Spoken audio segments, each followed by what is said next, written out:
Okay, so I have called the end of my growing season, and while this experience was fun, there was definitely a learning curve this go around.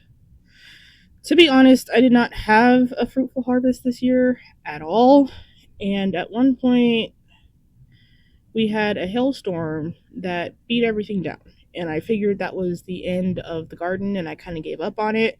But oddly enough, the tomato plant decided it wanted to thrive off neglect. I bought this tomato plant in March and didn't see any fruiting until mid September.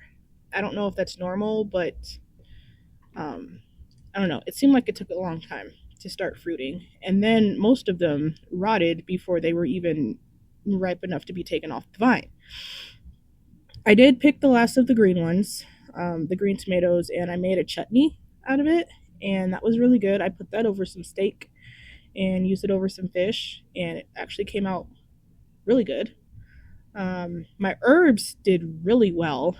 I had a lavender bush earlier in the season, but it was taken over by grasshoppers and along with the rest of the contents in my garden as well. I attempted to grow some okra, beans, poblanos, corn, carrots, and a salad green mix.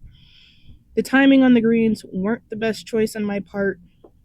They sprouted and then the heat had them bolt, and I thought that the space I had them in would have had enough shade to be okay, but it was not okay. So that was a lesson learned. Also, the grasshopper problem I realize now could have maybe been avoided had I built some sort of covering to go over the garden bed, but for whatever reason, my brain did not think of that until now while breaking it down. Um, Another thing I failed to do was fertilize, which I think might have been part of another reason why my garden didn't really fruit much. I had a mixture of steer manure and mushroom compost that I amended into the soil when I started the bed, but other than that, I had no other type of fertilizing treatments. Also, please forgive me and my big fat booty.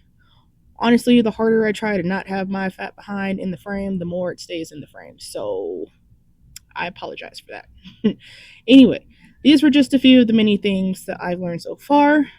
I've pulled my herbs and will be drying them to make salts. And even though there are things I could have tried growing, like some large leafy greens like collards or mustards, I really want to pick up the pace on renovating the inside of my shed. Because another thing that I've learned is that these seasons go by quickly, and winter is soon upon us.